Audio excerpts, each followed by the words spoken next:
In my senior six vacation, my parents were really worried about my weight.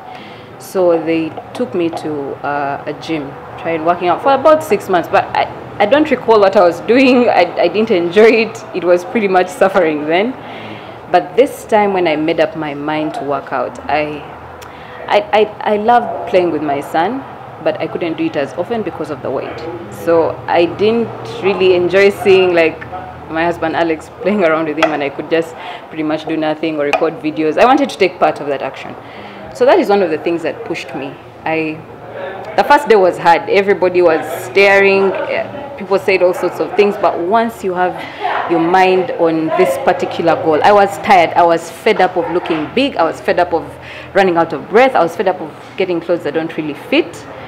So going to the gym by then, it was just really easy for me. I made up my mind. People spoke all sorts of things like I'm wasting my money, I'm not going to make it. But I had a goal, and I didn't have any sort of sport reduction. Actually, by then I wanted to really, like walk and not run out of breath. That was my honest goal. So I didn't really care what people were saying. I knew they were speaking, I knew they were saying. I would pretty much look around and I see all these eyes piercing.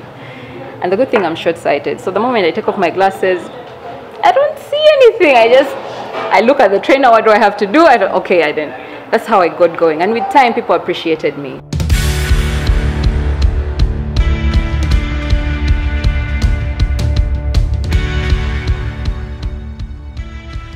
I'm called Suzanne. I am a farmer most of the time. I am into fitness of recent, like 2 years back. I've always been plus size my whole entire life. I don't recall a time in my school days or university when I was smaller than my peers.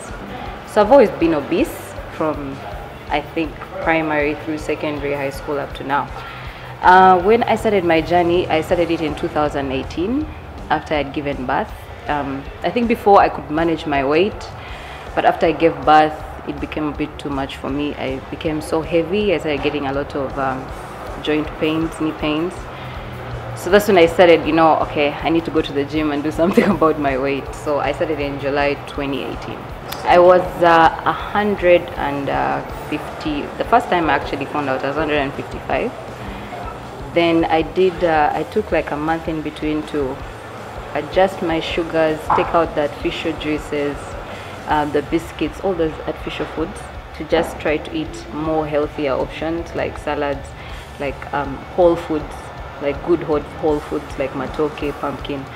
So I did that for about a month, but I mainly did that to cut down on my sugar because I was taking a lot of sugar. My body needed a lot of sugar to move around. So I did that took that month off to get down my sugar levels, to eat better. And then eventually I started working out. Now in that 1 month I lost 3 kgs, just changing a bit of my eating habits. So when I went to the gym, I was 152 kgs. That's when I started my journey. My health came first. Like I said, my knees were acting up, my ankles were acting up. I was running out of breath. Every 5 seconds or every 5 steps I take, I'm running out of breath.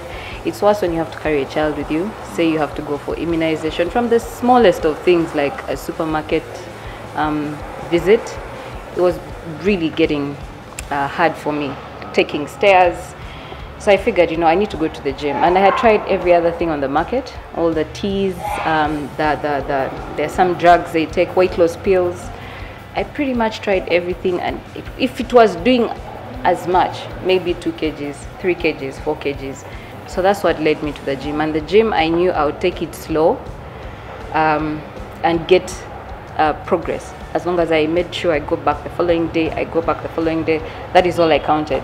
I didn't, at first it was all about the weighing scale, but with time I was more impressed with the fact that I was going back and not relaxing. Okay. Yeah, because many people do 2 days and they fall back.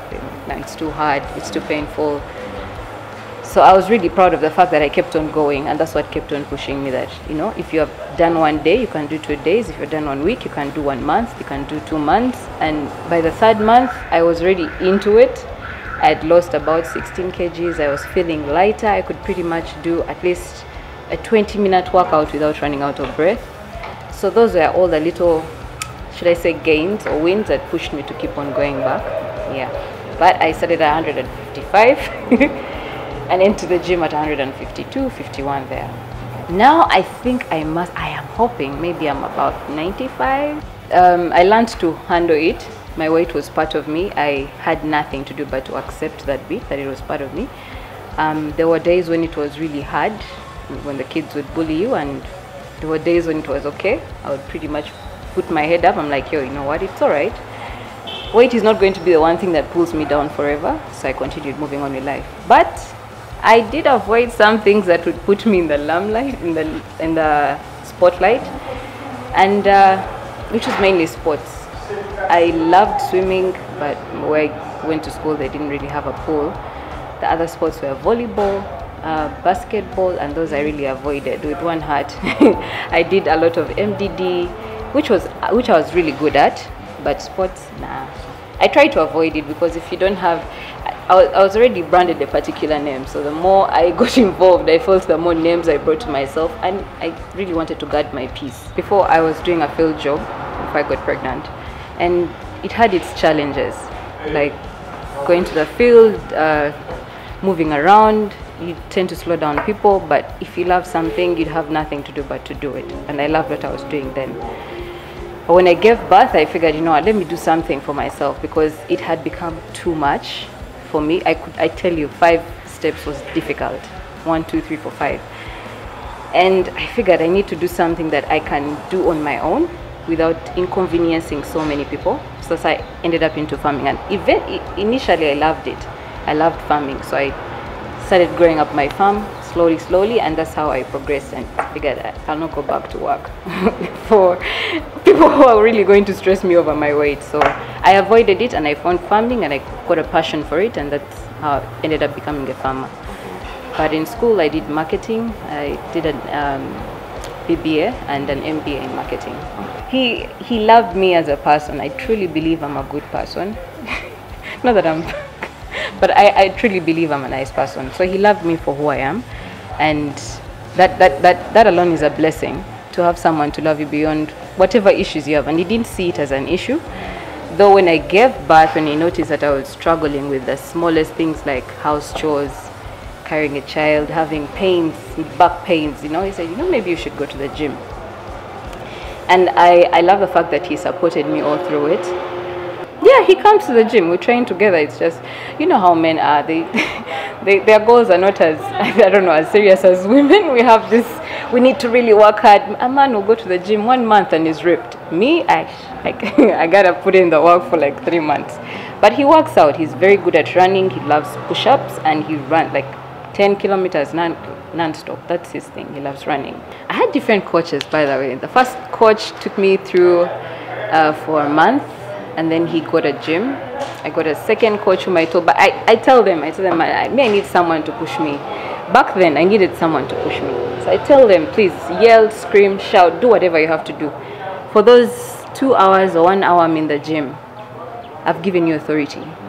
That is what I needed. So trust me, he yelled and pushed, and until I pushed myself. Now I reached a point, maybe 6 months into it, I could push myself. Like, it was hard, but I could push myself. But my coaches, I truly believe I wouldn't be anywhere without them. For a person who was really big, I needed a lot of modified exercises, and they came in handy. And it's also a blessing to find someone who knows what they're doing, because at least they asked, what are you eating? How are you sleeping? This is what we're going to do. I went with a goal. When I was at 150, I told the guy I want to be 99 by December. And he said, no, we're not going to be 99, but we'll be somewhere. So that alone encouraged me. And everybody I keep on getting, I learn from them. It was daily. In the beginning, I would wake up at around 4 a.m. See, because I was working out, doing the farm, by 7, I'm pretty much done with my day. So I'll sleep about 8, and I wake up at 4. Because if you're going to work out, you need to fuel your body with the right foods. When I started, I did a lot of greens, vegetables, salads, like any other person.